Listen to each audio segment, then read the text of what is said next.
अब ये जो भी मैथिल साहब है, भारतीय जनता कौन सा अनुच्छेद है? काहे को खाम खा के शर्मा जी को बुला लिया आप लोग? एक मिनट, दो बातें बड़ी। पहली चीज, जिस आदमी को ये नहीं पता कि जो राष्ट्रगान के और राष्ट्रगीत के, अरे चुप रहिए यार। ये सूर्या जी देखिए, इंटरप्ट कोई बीच में ना करें। आपने सवाल पूछा, उनका जवाब तो सुनेंगे। हाँ। जी क्या ये है?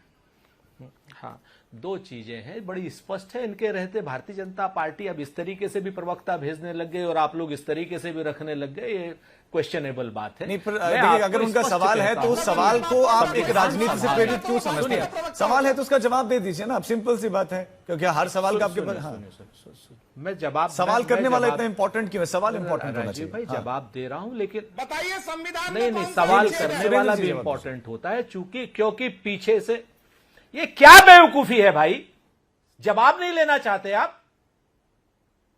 संविधान की आपने सभा पढ़ी है? कॉन्स्टिट्यूशनल असेंबली की जो क्या नाम बहस है उसमें पढ़ी है? आपको पता है कि क्यों दो छंद गाए गए? संविधान की सभा में लिखा हुआ है, संविधान में लिखा हुआ है। बकवास मत करिए, बीच में मत बोलिए।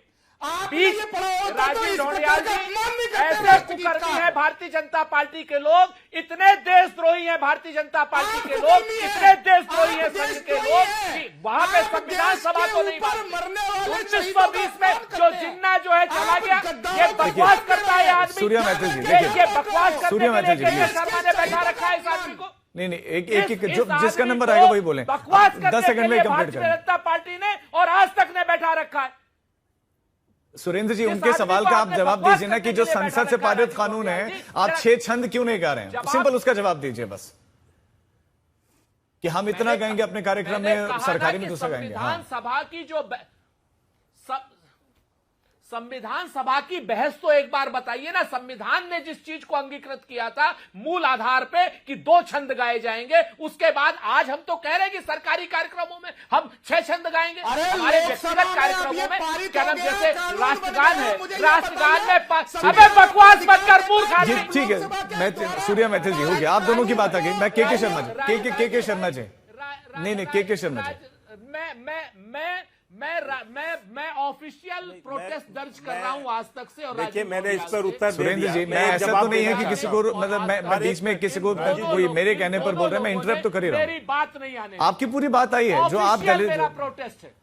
सुरेंद्र जी, जो आप तर्क रख रहे हैं वो तर्क आपकी पूरी बात आ गई है। भारतीय जनता पार्टी, अब के शर्मा को सुन लेंगे। जनता पार्टी के ये चाटुकार, भारतीय जनता पार्टी के चाटुकार और भारतीय जनता पार्टी के चाटुकारों को पूरा समय दे रहा है। वो भी हमारे उतने ही सम्माननीय अतिथि है जितने आप है। सुरेंद्र जी, आपको विचारों पर आपत्ति हो सकते हैं, उनके अपने सवाल थे। सूर्या मैथिल नाम का आदमी भारतीय जनता पार्टी का चाटुकार है और ये देशद्रोह की बात कर रहा है। ये संविधान सभा नहीं पढ़ेगा। राजीव जी, मेरा समय बोलने दीजिए, मुझे बोलने दीजिए। देखिए, मैं इतना ही कहता हूं, जब तर्क नहीं होते, तथ्य नहीं होते, तो गाली गलौज की भाषा आती है। कांग्रेस की पुरानी आदत है और कांग्रेस के प्रवक्ता इस समय वही कर रहे हैं। मैं तो उस प्रश्न पे आ रहा हूँ जिस प्रश्न को आशुतोष जी ने उठाया। आशुतोष, अरे भैया चुप रहो भाई, गाली गलौज के तुम जाने जाते हो, गाली गलौज के लिए जाने जाते हो सुरेंद्र राजपूत। अब एक मिनट, गाली गलौज बंद करो। गाली गलौज के लिए जाने जाते हो। राजीव जी मुझे बोलने दीजिए।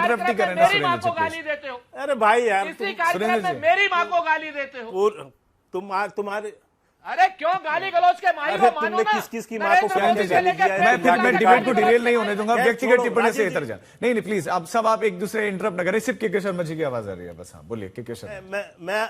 मैं आशुतोष जी के एक प्रश्नों का उत्तर देना चाहता हूँ। आशुतोष जी ने कहा कि बच्चे गए थे वहां पर स्कूल का ऑडिट करने।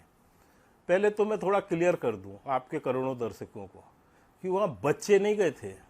आशुतोष जी, थोड़ा सा भ्रम फैलाने से बचा कीजिए। वो सीजेपी पार्टी के लोग गए थे। तिलचट्टा जनता पार्टी, आम आदमी पार्टी की लगभग अब तो घोषित हो चुका है। और बीटी में जिस पार्टी से आप भी कभी संबंधित थे, अलग बात है, आपको भगा दिया गया वहां से। वो तिलचट्टा जनता पार्टी के लोग थे, वो बच्चे नहीं थे। और उनका जिन्होंने विरोध किया वो उसी गांव के युवा जो वहां के हैं, बच्चे हैं, उन्होंने ही किया है।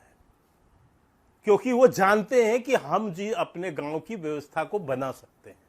वहां इस तरह की पार्टी अराजक तत्वों या किसी की आके इस तरह की गतिविधि वहां पर हमें मंजूर नहीं है। तो ये बात पहले रिकॉर्ड क्लियर होना चाहिए। तो ये एक स्पष्टता है। ठीक है।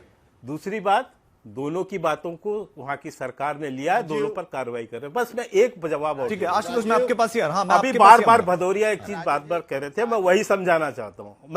मैं वही समझाना चाह रहा हूं कि ठीक है, देश के अन्य लोग पूरा नहीं गा पाएंगे या नहीं गा पाते होंगे, लेकिन सम्मान तो कर सकते हैं राजीव जी। आज कहीं भी हो वंदे मातरम गीत गाया जाएगा तो लोग सम्मान में खड़े होंगे ना। लेकिन 15 अगस्त के दिन कांग्रेस पार्टी के कार्यालय में सोनिया गांधी ने जिस तरह से अपमान किया और सारी विपक्षी पार्टियां उसके समर्थन में खड़ी हुई और जिस ढंग से उन्होंने अपमान किया, रोकने का प्रयास किया, ठीक है, क्या ये गलत नहीं था? मैं इस पर इनकी जो है, ठीक है, देश विरोधी ये मानसिकता पॉइंट है आपका, आपके पॉइंट आ गए। मैं अनुराग आपके पास आऊंगा, उससे पहले आशुतोष आपकी तरफ था कि वो बच्चे नहीं थे, वो एक पार्टी के ही अब एक तरीके से कार्यकर्ता थे और आम आदमी पार्टी की बी टीम बता रहे उन्हें। जिन देखिए मुझे तो बड़ी हंसी आ रही कि मैं इस डिबेट में इनका जवाब क्यों दे रहा हूं। एक मिनट, मुझे हंसी आ रही कि मैं इस डिबेट में इनका जवाब क्यों दे रहा हूं, क्योंकि मुझे लगता है आजादी के बाद की सबसे कमजोर सरकार इस वक्त है, जो एंटी नेशनल आशुतोष रांका के साथ बैठ के। साहब आप तो 10 साल से मोदी विरोध का चश्मा पहन के बैठे हैं। शर्मा जी, राजीव, इसीलिए ऐसी भाषा कराइए इनको, उनको सुन लीजिए। मैं आऊंगा अभी आपको अनुराग भदौरिया जी के पास जाऊंगा, उसके बाद तो सब आप ही की तरफ आएंगे तीर। आप के शर्मा जी प्लीज अभी उनको सुन लीजिए ना, उनको प्लीज सुन लीजिए। मेरे पर व्यक्तिगत टिप्पणी की है, मैं आप जवाब नहीं दीजिएगा ना, मैं समय दे दूंगा, आप जवाब दे दीजिए। जवाब क्यों दे? इनको चुप कराइए। के शर्मा है जो आपको समय दे दूंगा ना, उनको कंप्लीट करने दे, फिर आप बोल दीजिएगा। ये के शर्मा है जो टेलीविजन में मां की गालियां देते हैं। ये इनसे सीखने की जरूरत नहीं है। भारतीय जनता पार्टी ने क्यों इनको प्रवक्ता बना रखा है? मां की गाली देने की। बदतमीजी मत कर। ये इसकी भाषा है। तेरे पास तर्क नहीं है, इसको समझाइए। फिर हम टॉपिक पे रहेंगे ना आशुतोष, टॉपिक पे रहेंगे ना। फिर मैं बता दूं, ये के शर्मा है जो टेलीविजन चैनल पर आके मां की गालियां देता है। या तो डिबेट छोड़ के भाग जाओ। ये है वो आदमी। मैं कह रहा हूं एक दूसरे को हम प्रोवोक नहीं करेंगे। हम क्या टॉपिक पे नहीं रह सकते हैं? जेन जी है, देश का युवा है। हाँ, आप उस पर आइए। हाँ, मैं टॉपिक पे आ रहा हूं। मैं फिर बोल दूं, आशुतोष जवाब आदमी का नाम के शर्मा जी प्लीज व्यक्तिगत आरोप लगा रहे हो। आशुतोष जवाब नहीं दे पा रहे हो तुम, तुम्हारे पास जवाब नहीं है। राजीव, के शर्मा जी, मैं सिर्फ आशुतोष जी की आवाज आएगी अभी, बाकी फेड डाउन करें सबका, सिर्फ के आशुतोष जी की आवाज आएगी। हाँ राजीव, आप एंकर थे जब इस आदमी ने मां की गाली दी थी। आप एंकर थे उस वक्त, आपने इंटरवीन किया था नहीं किया था? बिल्कुल किया था आप, लेकिन वापस टॉपिक पर आए ना, आपने किया था ना। हाँ। तो ये लोगों को ज्ञान देने आया यहां पे। चलिए, मैं ये कह रहा हूं, जिस आशुतोष रांका पे हमला हुआ, उसके साथ जेपी नड्डा और दूसरे केंद्र के मंत्री बैठकर निगोशिएशन कर रहे थे। आज उस बच्चे को ये एंटी नेशनल बता रहे। इनके गुंडे जो हैं वो जाके उस बच्चे का हाथ पैर तोड़ने की कोशिश कर रहे हैं। और भारतीय जनता पार्टी का शिक्षा मंत्री कह रहा है कि अच्छा किया। यह है केंद्र की सरकार और यह है उसका चरित्र। यह देश के लोगों को देखना चाहिए और समझना चाहिए। ठीक है, अगर कोई बच्चा जाता है, अगर कोई नागरिक इस देश का जाता है, वो किसी शिक्षा स्कूल के बारे में देखना चाहता है, तो क्यों? ठीक है, जो मैं सब इस बदतमीज आदमी को बोलिए कि बीच में बोलना बंद करिए। ठीक है आशुतोष जी, मैं चूंकि सबके पास एक मिनट आरोप है, चलिए 20 सेकंड में मुझे जवाब देने दीजिएगा। बोलिए, मुझे जवाब दे दीजिएगा इसका। बोलिए के शर्मा जी। पहली बात तो मैं आशुतोष जी को चैलेंज करता हूं कि वो मुझे यहां पर साबित करे कि मैंने किसी को मां की गाली दी है। वो प्रेम शुक्ला वरना ये बदतमीज आदमी माफी मांगे इस चैनल में, सार्वजनिक रूप से माफी मांगे। आशुतोष जैसा बदतमीज जो उत्तर नहीं दे पाता है, तब दूसरों पर व्यक्तिगत आरोप लगाता है। ये इसकी सच्चाई है। और ये केवल पूर्वाग्रह से जी, वो प्रेम शुक्ला जी थे, आप थोड़ा सा कंफ्यूज हो गए मुझे लग रहा है। नहीं, मैं कंफ्यूज नहीं हूं, मैं कंफ्यूज नहीं हूं। इसी आज तक कंफ्यूज है ये व्यक्ति। मैं कंफ्यूज नहीं हूं, झूठ बोलने की आदत है। कंफ्यूज नहीं हूं। मैं व्यक्तिगत लड़ाइयां एक तरफ, हम फिर मुद्दे पर आते हैं, के शर्मा जी के शर्मा जी, फिर अच्छी फिर तरीके मुद्दे से पर आते जानता हैं। हूं। मैं ये साबित छोटे नहीं कर छोटे चुप पाएगा। रहे। और धीरेन्द्र जी, मैं आपके पास भी आ रहा हूँ, बस एक छोटे से रिएक्शन। कह रहा हूं, अनुराग भदौरिया जी, बदतमीजी अनुराग करने भदौरिया से जी, आप पहले बोलिए। सिर्फ इसे 20-20 क्यों सेकंड में बात अपनी बात करना रखेंगे, समय बड़ा कम है।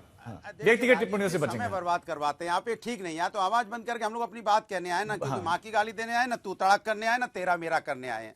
देखिए, सवाल ये है कि भारतीय जनता पार्टी के संस्कृति संस्कार के बारे में किसी को बताने की जरूरत नहीं है। मैं तो ये बात कर रहा हूं कि भाई ये बताइए, स्कूल क्या सही चल रहे हैं? अब तो जैन अल्फा रोड पे आता है, कहता है हमारे स्कूल में पानी भर जा रहा है, हमें स्कूल तक जाने के रास्ते नहीं है, हमें मिड डे मील में जो खाना मिलता है वो ठीक नहीं है, हमारे यहाँ खाने में सर्फ यहाँ पे उसे नमक की जगह मिला दिया जाता है।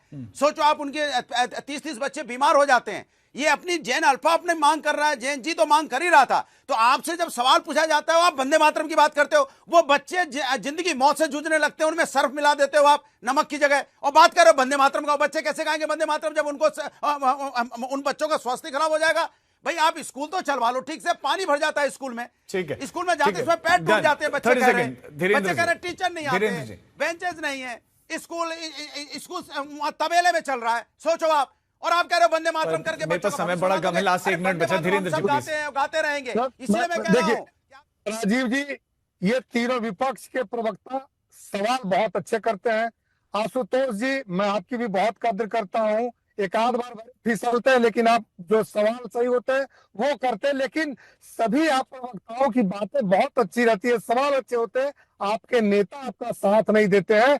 जो सवाल आप देश के लिए टेलीविजन पर आकर करते हैं, वही सवाल आपके नेता सदन के अंदर में आकर के नहीं करते हैं कि हमें करना क्या है। ये सरकार जवाब देना चाहती है मेरे भाई, लेकिन आप इससे सुनने देंगे, इसलिए आप। Thank you. देखिए, असल में राजीव प्रॉब्लम क्या है, कांग्रेस को ना वंदे मातरम से परेशानी नहीं है, परेशानी जो है वो उनको अपने वोट बैंक से है। आपको याद होगा अभी 2026 में जो है असम में चुनाव हुए थे ना, आप बताइए 29 में से 26 हम लोग जो एमएलए हैं, एमएलए मुस्लिम थे, और इन लोगों ने जो 1937 में वंदे मातरम के 6 से इस समय मुझे इतनी ही इजाजत दे रहे हैं। आप सभी मेहमानों का हमारे साथ जुड़ने के लिए बहुत शुक्रिया। लेकिन देश में अब जेनजी की बात होने लगी है, हर दल कह रहा है कि हम अब जेनजी के साथ हैं, उनके साथ संवाद शुरू हो गया। अब जेनजी किसकी बात मानेंगे, ये तो खैर भविष्य के घर में